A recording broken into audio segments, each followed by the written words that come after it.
नमस्कार दोस्तों, मेरा नाम कपिल सिक्का है। स्वागत है आपका स्टडी की एजुकेशन प्लेटफॉर्म में। क्रैक यूपीएससी सीएससी प्रीलिम्स 2022 की सीरीज में आज हम करने जा रहे हैं आगे के सेट। जैसा कि मैंने आपको बताया, पॉलिटी का अब ये लास्ट सेशन है। अब हम कल से इकोनॉमी पे फोकस करेंगे।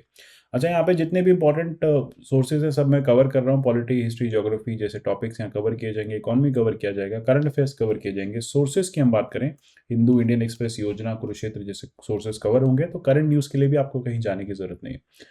आपको क्या करना है, सीरीज को थॉरोली वॉच करना है। आपको सीरीज देखनी है, पीडीएफ डाउनलोड करना है मेरे टेलीग्राम चैनल से @कपिल लाइव से @कपिल से का ट्विटर हैंडल पे मुझे ज्वाइन करना है। अब शुरू करते हैं क्वेश्चन 231 से। Which of the following statements are correct regarding maternity benefits in India. Maternity benefits in India को लेके आपको बताना है।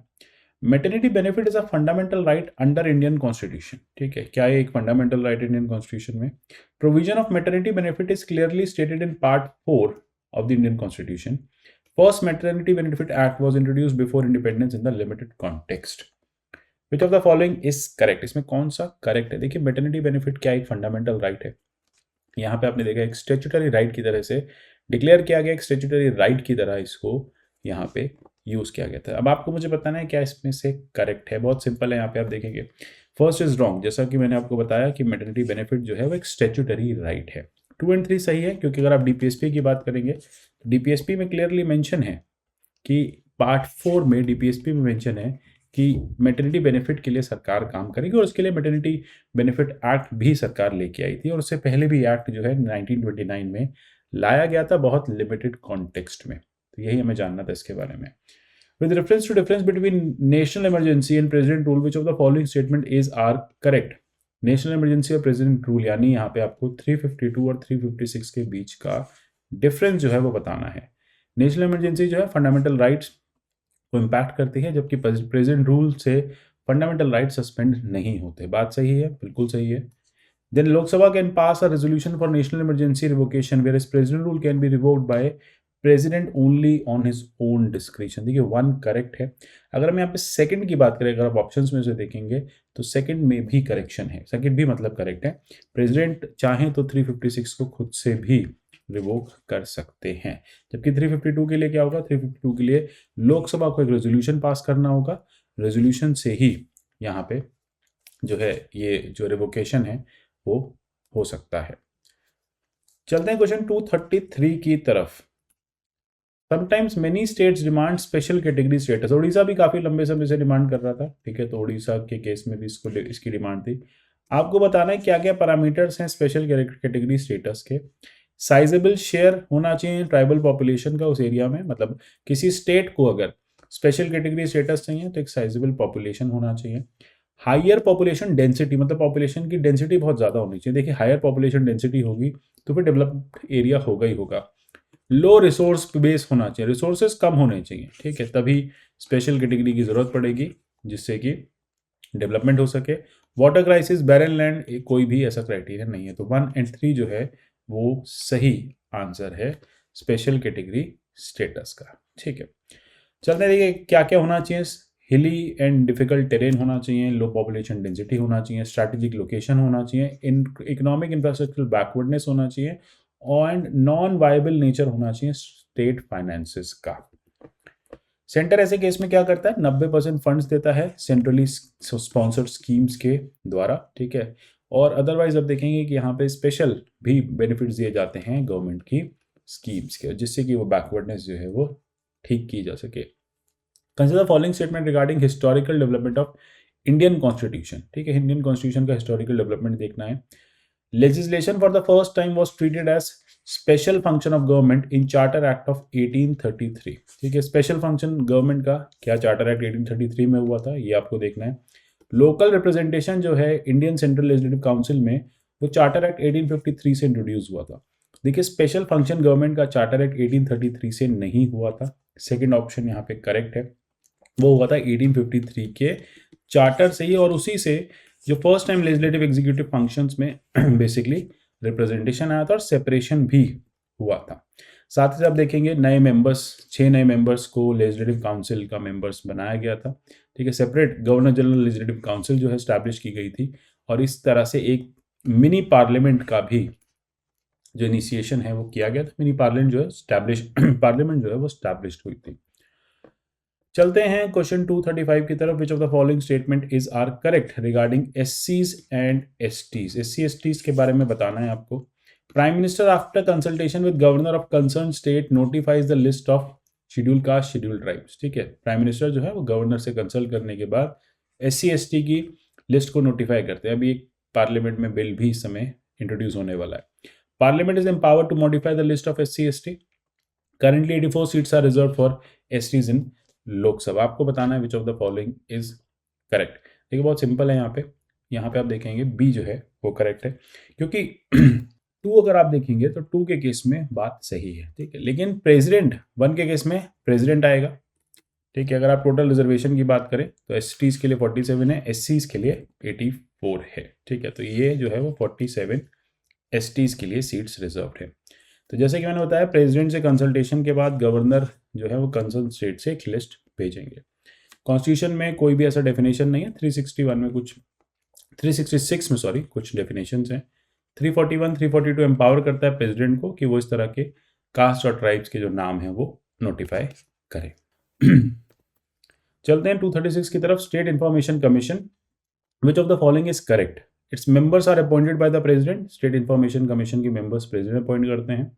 Members are not eligible for reappointment. Members को रीअपॉइंट नहीं किया जाएगा।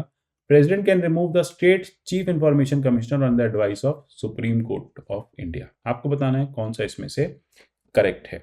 विच of the following is correct. तो देखिए, स्टेट इंफॉर्मेशन कमीशन के केस में अगर हम देखेंगे जिसके मेंबर्स हैं वो प्रेसिडेंट अपॉइंट नहीं करते हैं। अगर आपको ये बात पता है तो आपके लिए चीज़ आसान हो जाएंगी। ठीक है, दूसरी चीज़ हम देखेंगे यहाँ पे जो तीसरा है, president can remove state information commission on the advice of supreme court. यहाँ पे रिमूवल का जो प्रोसेस है वो भी एंटायरली डिफरेंट है, क्योंकि गवर्नर जो है वो रिमूव कर सकते हैं एसआईसी को, क्योंकि वही अपॉइंट करते हैं सुप्रीम कोर्ट के एडवाइस पे। तो 1 और 3 जो है वो यहाँ पे दोनों ही रॉन्ग है। 2 is the right answer. Members जो है वो रीअपॉइंटमेंट के लिए एलिजिबल नहीं है। मेंबर्स जो हैं वो प्रेसिडेंट की रिकमेंडेशन पे नहीं अपॉइंट होते, क्योंकि वो स्टेट के मेंबर्स हैं। ठीक है, तो गवर्नर यहाँ पे इंस्ट्रूमेंटल रहते हैं। इसके अलावा अगर आप देखेंगे कि एडजस्ट इंसॉल्वेंट है, has been convicted of an offence है, ठीक है, मॉरल टर्पिट्यूड है, ये सारी चीज़ें ड्यूरिंग ऑफिस टर्म में कहीं और एंगेज हो जाते हैं, किसी और पेड एम्प्लॉयमेंट में एंगेज हो जाते हैं, या फिर अनफिट हैं उस पर्टिकुलर पोस्ट के लिए, तो यहाँ पे ये मैटर मतलब इस तरह से उनका रिमूवल किया जा सकता है। अच्छा, रिमूवल कैसे होगा? सुप्रीम कोर्ट की एक इंक्वायरी होगी, गवर्नर फिर इंक्वायरी की जो भी रिपोर्ट आएगी उसके अकॉर्डिंग रिमूवल के बारे में सोचेंगे। स्टेट इंफॉर्मेशन कमीशन की हम बात करें, स्टेट इंफॉर्मेशन कमीशन जो है वो 5 साल तक 5 साल का टेन्योर होता है कमिश्नर का, या फिर 65 years of age, and they are not eligible for reappointment. Simple है। 237 which of the following statement is not correct about electoral bonds. इसमें से कौन सा इलेक्टोरल बॉन्ड्स को लेके करेक्ट नहीं है? Party which has secured 1% of the votes polled in the most recent elections will be eligible to receive funds through electoral bonds. These bonds can be bought from any public sector bank. Catch है यहाँ पे, name of the electoral bond purchaser will be kept confidential by the bank. Bank को तो पता चलेगा. No interest will be given. देखो नाम के bonds हैं, इंटरेस्ट इस पर कुछ नहीं मिलता. एक तरह से ये डोनेशन सर्टिफिकेट्स आप कह सकते हैं, डोनेशन इंस्ट्रूमेंट्स कह सकते हैं.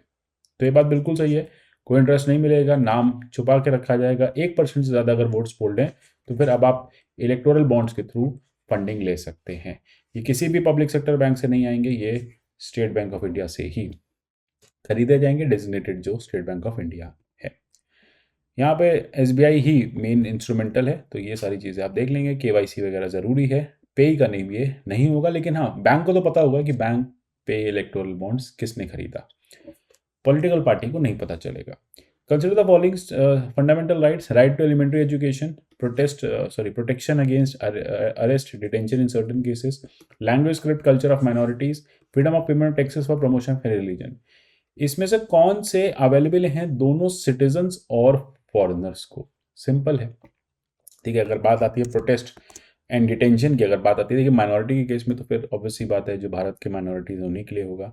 Payment of taxes for promotion of any religion जो है वहाँ पे भी ये जो कॉन्सेप्ट है अप्लाई नहीं होगा. बेसिकली वहाँ पे आप देखेंगे कि अदर देन जो है आपके सिटीजन्स हैं उनको बेनिफिट मिलना चाहिए. ऐसा ही होना चाहिए ना, राइट टू एलिमेंट्री एजुकेशन में भी ऐसा ही होना चाहिए. तो टेक्निकली आपको बताना है इसमें से कौन से ऐसे राइट्स हैं जो सिटीजन और फॉरेनर्स दोनों को अवेलेबल हैं. तो हम यहाँ पे सीधी सी बात देखेंगे 1, 2 एंड 4. ठीक है, तो 1, 2 एंड 4 जो है वो करेक्ट है। 15 आप देखेंगे सिटीजन्स को हैं, फॉरनर्स को नहीं है, वेयर एज 14 आप देखेंगे दोनों को हैं। 16 आप देखेंगे सिर्फ सिटीजन्स को है, 19 सिटीजन्स को, 29 सिटीजन्स को, 30 सिटीजन्स को है। जबकि ऑन द अदर साइड आप देखेंगे article 20, 21 elementary education, arrest detention 24, 25, 24, 23, 25 ये जो है सिटीजन्स नॉन सिटीजन्स दोनों को हैं। 26, 27, 28 भी सिटीजन नॉन सिटीजन्स दोनों को हैं। चलते हैं 239 की तरफ। The central administrative tribunal exercises original jurisdiction in relation to recruitment and other matters of the following services. CAT की यहाँ पे बात हो रही है। कैट किस किस रिलेशन में यहाँ पे काम कर सकती है? Services of officers of supreme court, civilian employees of defence services, state services, all India services, services of secretarial staff of parliament. आपको बताना है which of the following is correct. तो सिंपल है इसका आंसर, जैसे कि हमें पता है, देखो civilian employees of defence services पे नहीं होगा, सुप्रीम कोर्ट पे नहीं होगा, sorry civilian employees of defence services पे होगा, सुप्रीम कोर्ट पे नहीं होगा। स्टेट सर्विसेज अगर आप देखेंगे, आप यहाँ से फिगर आउट कर सकते हैं, स्टेट सर्विसेज पे नहीं अप्लाई होगा। तो इस हिसाब से एलिमिनेशन से ये भी निकल गया, ये भी चला गया। देन हम बात करते हैं सुप्रीम कोर्ट के ऑफिसर्स के लिए, वो भी कैट में नहीं कवर किए जाते, तो यहाँ पे भी बी जो है इसका करेक्ट आंसर होगा। कैट जो है वो all India civil services. Then उसके बाद डिफेंस के जो सिविलियन एम्प्लॉयज हैं, यानी गवर्नमेंट सर्वेंट्स जो डिफेंस में as a non defence employee काम करते हैं, सरकार उनको, सेंट्रल गवर्नमेंट के वो मिनिस्ट्रियल एम्प्लॉयज होते हैं, लेकिन डिफेंस मिनिस्ट्री वगैरह में एम्प्लॉयड होते हैं। तो ये बेसिकली यहाँ पे पूरा इसका आंसर बनेगा। कैट बेसिकली बाउंड नहीं होती सिविल प्रोसीजर कोड की, ये बेसिक नेचुरल जस्टिस के प्रिंसिपल से गाइडेड होती है। तो ये भी एक टर्म बन जाती है कि कैट किससे गाइडेड होती है? कैट होती है नेचुरल जस्टिस के प्रिंसिपल से। 240 पे चलते हैं। Which of the following statement is are correct regarding state election commission. State election commission को लेके इसमें से कौन सा करेक्ट है? स्टेट इलेक्शन कमीशन जो है बेसिकली सुपरविजन में काम करती है election commission of India. Is it right और wrong? State election commission conducts panchayat, municipality, state legislatures के elections. State election commissioner can be removed by governor on the grounds of misconduct. देखिए, state election commission was introduced by 73rd 74th amendment, so it does not conduct the elections of state legislatures. So 2 is wrong. If 2 is wrong, so you can figure out. ये दोनों options गए। Then it does not work under election commission of India, उससे कोई लेना देना नहीं होता, तो 1 भी यहाँ पे रॉन्ग है। तो अल्टीमेटली अगर आपको थर्ड नहीं भी पता है तो आपको ये तो पता चल गया कि नन ऑफ द अबव है। State election commission can not be removed by the governor on the accounts of misconduct. So basically the conditions of service and tenure of state election commission shall be, as governor from time to time, determined, but he may be removed on the grounds alike of high court judge. Similar to high court judge, he may be removed. यही जानना था आज के 10 questions के लिए। मिलते हैं अगले, कल से हम डिस्कस करेंगे इकोनॉमी, तो अब आप इकोनॉमी रिवाइज करना स्टार्ट कीजिए। पॉलिटी में मैंने बहुत क्वेश्चंस करा दिया, लगभग 240 क्वेश्चंस मैंने यहाँ पे आपको पॉलिटी में करा दिए, तो आशा करता हूँ आपको अच्छे लग रहे होंगे। मिलते हैं अगले सेशन में, तब तक के लिए goodbye, take care and God bless you all.